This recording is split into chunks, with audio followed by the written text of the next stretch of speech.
Fala, Rovai, o editorial do Fórum 11:30. Queridas, queridos e querides, estou de volta. Infelizmente, ontem tive um problema técnico para gravar, mas estamos aqui para falar de tudo que aconteceu de sexta para cá. Parece que vivemos uma imensidão de fatos, de acontecimentos. No Twitter tinha gente falando: Rovai, que deu você no momento desse, meu filho? Pois é, estou aqui, de volta. E vamos lá. É o seguinte, eu estava aqui pensando, né, como seria um encontro de Lula e Bolsonaro depois da eleição. Imagina o Bolsonaro chegando: Lula, tá ok? Eu preciso saber o que eu faço para te ajudar, tá ok? Aí o Lula: ô companheiro, se você ficasse quieto já estava bom. Mas se você quiser ajudar mesmo, bota um bando de maluco pra ir em Brasília e quebrar tudo. Tá ok, então, tá ok. Eu vou fazer isso, companheiro. Seria o sonho de um presidente da República que se elege num país dividido, né? Numa situação de relativa fragilidade, com um Congresso dominado pela direita, pela extrema-direita e pelos fisiologistas do Centrão, umas forças armadas ainda forte, com protagonismo, tendo elegido, por exemplo, o governador do estado de São Paulo. Não é pouca coisa. O Tarcísio é do Partido Militar, senhoras e senhores. Do Partido Militar. E conseguindo ter aí o apoio do agrobusiness, de setores da Faria Lima, de setores internacionais ligados ao benonismo, né, ao trumpismo, a esses ismos aí de extrema direita, um governo que sai com uma derrota por 2 milhões de votos num colégio eleitoral de praticamente 120 milhões de votos, aliás, mais, né, do que 120 milhões de votos válidos, precisaria ter muita habilidade, e vai ter que ter ainda, não estou dizendo que não vai ter, muita habilidade para lidar com essa oposição, desde que ela não se autodestruísse. Eu vou falar mais sobre isso, vou explicar também, não estou dizendo que, não, agora o Lula... Não, não, com calma, mas eu queria pedir para você que está me assistindo aqui neste Fala Rovai, que se inscrevesse no canal, não custa nada, nós precisamos de mais inscritos. O YouTube tem nos dito continuadamente que o canal da Fórum, pela audiência que tem, teria que ter entre 800 e 1 milhão de seguidores. Nós estamos com 370 mil. Você talvez seja um dos que não se inscreveu até hoje. Então, por favor, faça isso, é um gesto. É um gesto de amizade, é um gesto de parceria que você faz. Curte esse vídeo, comente. Se não gostou, pode falar. Só não dá se puder dar um like, comenta e aí faça suas críticas. E se puder dar um valeu demais, melhor ainda. Bom, vamos lá. A questão é a seguinte: o Lula assumiu o governo nessas condições difíceis. Nós esperávamos que ele, aos poucos, fosse conseguindo, né, convencer setores da sociedade com a sua habilidade, que já é conhecida, reconhecida mundialmente. Né? O Lula é considerado um dos grandes líderes internacionais pela capacidade de construção de consenso e de diálogo, que ele fosse melhorando paulatinamente e aumentando aí essa diferença para o Bolsonaro do ponto de vista da sua popularidade. Sei lá, chegando a 60, 40 no final desse ano. Acontece que ninguém espera. Eles diziam que iam fazer algo parecido como o Capitólio, mas a gente não imaginava que fosse uma estratégia tão estapafúrdia. As pessoas que falavam qual seria o tipo de Capitólio brasileiro, eu não vi ninguém dizendo isso que aconteceu. Um bando de doido gritando: Deus, vai, salve o país, pátria e liberdade, né, com Bíblia e bandeira do Brasil na mão, entrasse quebrando tudo, sem ter condição de fazer nada depois do quebra-quebra, no Supremo, no Congresso e na presidência, nos 3 poderes ao mesmo tempo. Não tiveram que escolher um alvo. que brigaram com todo mundo ao mesmo tempo. E aí, depois de quebrar tudo, eles não tinham mais o que fazer e ficaram ali esperando a prisão daqueles que não queriam prendê-los. Por quê? O Anderson Adalto, que era o secretário de Segurança Pública no Distrito Federal, deu ordens explícitas, está claro isso. Quem está falando é o Ricardo Capelli, o atual interventor, que ele mudou todos os diretores, mudou toda a direção da polícia da noite para o dia e foi encontrar o Bolsonaro em Miami, para que a baderna acontecesse.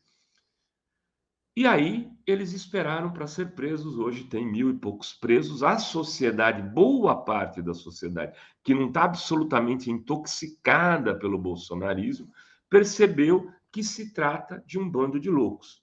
Não o bando de loucos da torcida do Corinthians, da Gaviões da Fiel, mas um bando de loucos que não tem projeto político algum, que não sabe o que fazer e que se inspira nas piores manifestações da história do mundo para fazer o que fez. Bom, Lula, de forma muito inteligente, aí sim, Vera Magalhães, como um jogador de xadrez que senta no seu gabinete, mesmo com todos os vidros estelhaçados, e fala: qual é o próximo lance depois de tudo que eles fizeram? O primeiro foi nomear interventor no Distrito Federal, conversar com o Supremo. O Xandão conversou com seus pais.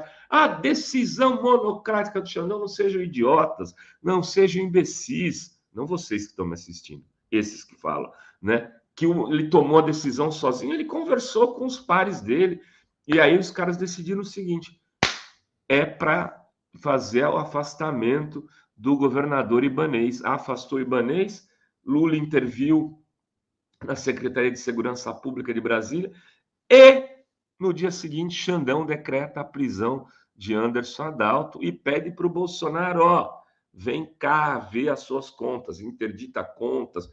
Quer dizer, e Lula faz o quê?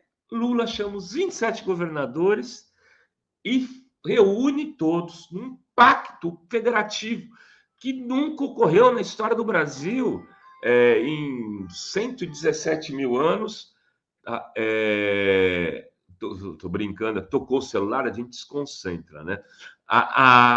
Em 500 anos de história, sendo, sei lá, 200 de história político-partidária aqui no Brasil, desde lá da República Velha, de na primeira semana o cara conseguir reunir todos os governadores e sair encaminhada até o Supremo Tribunal Federal, para, num gesto de unidade, falar: começou o meu governo. Bom, dito isto, quer dizer, Lula avançou 7 casas, 8 casas, 12 casas, né? Vira o grande líder da nação, né? Mesmo aqueles que queriam não estar na foto, como Tarcísio, tiveram que ir, porque se não tivessem na foto com Lula, estariam se associando aos baderneiros, aos arruaceiros, aos golpistas, aos terroristas, a essa gente desqualificada, desprovida de capacidade de fazer política, que acha que política se faz no grito e na violência física e bruta. Por isso que estão se armando. Sai disso. Lula tem agora um governo pela frente e uma chance que ele nunca teve em nenhum dos seus governos, de avançar num modelo social-democrata no Brasil que pode se consolidar por 30 e 40 anos e nos tirar absolutamente da miséria. Por que você está falando isso, Renato Kovács? Por que eu estou falando isso? Porque há uma unidade no campo do desenvolvimento, dos setores políticos, de que a gente não pode mais arriscar esse tipo de extremismo no Brasil. A mídia que importa, vamos falar assim, a mesma mídia ex-golpista, né, que tem lá que teria que prestar contas com os seus leitores, seus telespectadores, como a Globo, o Estado, a Folha, etc. Essa mídia toda recuou. Ela falou: é melhor também sair na foto com o Lula e chamar pelo nome aqueles golpistas, terroristas, bolsonaristas, do que ficar associados a eles. E aí se abre essa possibilidade, essa janela de esperança de o Brasil, que é um pacto que pode nos tirar de ser um figurante internacional para algo maior. Mas aí o velho Lula vai ter que domesticar o seu no Linha Paz e Amor. E colocar para jogar, neste primeiro momento, o jogador que dentro dele se parece mais com o estilo Xandão. O que significa isso? Significa que é a hora de cortar a cabeça, metaforicamente, claro, daqueles que lideram a extrema-direita no Brasil. É ir para o fascismo não tem diálogo. Com o fascista não se dialoga. Fascista se derrota. Fascista se prende. Fascista se possível, você tira da vida pública. Eu, por exemplo, acho que é hora de se conversar, ministro Flávio Dino e o Supremo Tribunal Federal, a AGU, enfim, falar com o Ministério Público, para dizer, esses cidadãos que participaram dos atos antidemocráticos têm que todos se tornar inelegíveis. Essa é uma decisão necessária para que eles não se transformem, se vitimizem e saiam candidatos do processo democrático que eles negam. Se nega o processo democrático, se fez atos antidemocráticos, se vandalizou áreas, instituições democráticas, se financiou vandalismo em instituição democrática, se divulgou fake news para poder fazer vandalismo em instituição democrática, que seja extirpado da vida pública, não possa participar daquilo que nega. Então, por exemplo, tem uma tontinha aí que foi presa e fez tchau, inelegível. Tem lá um cidadão lá de Santos, um bandido que fica o tempo todo divulgando, que falou que o major tirou ele da prisão, que ele estava nos atos e que ele fugiu pela ajuda de um major. Olha a gravidade da denúncia. Esse cara tem que ser preso, evidentemente, mas não só. Ele não pode se tornar um herói na cidade dele. Ele tem que ser tirado da vida pública, de qualquer possibilidade. Bolsonaro tem que se tornar, no mínimo, no pior das hipóteses, inelegível, porque ele ajudou, ele incentivou, ele construiu essa narrativa e hoje está fazendo um vídeo defendendo. É preciso radicalizar no esquema Xandão. E aí, de um lado, radicaliza com a extrema-direita. Do outro, constrói um impacto político-econômico para o Brasil para os próximos 20 anos. Falar em 40 anos é exagero também, mas 20. Onde o Brasil possa se consolidar na América Latina como um país onde a democracia é um valor. E assim vai haver mudança de governo, de partido político governando, mas dentro de uma coisa mais saudável, de um ciclo que seja um ciclo pactuado, nem de extremo neoliberalismo do ponto de vista econômico e nem de um projeto socialista, um pacto social-democrata. Rovai, olha só, que discurso burguesinho, né? Não, gente, não se faz revolução em país atrasado, já diria o velho Karl Marx. É preciso desenvolver aqui no país e tirar muita gente da miséria como um todo, né, da situação de miséria, para que a gente possa dar um salto de qualidade e aí, quem sabe, ter daqui 30, 40 anos um país onde a justiça social seja o valor principal. Mas a gente vai precisar investir em educação, investir em saúde e pactuar isso. Com a burguesia não é fácil, porque eles querem esses nacos econômicos para faturar. Mas acho que existe hoje uma demanda para isso e alguma possibilidade de excluindo esses setores mais, digamos assim, sedentos do sangue do povo para avançar. Fácil não é, mas a oportunidade também, como agora, nunca existiu. Vai nessa Lula, mete o pé e vai na fé. Deixa o Bolsonaro ir embora.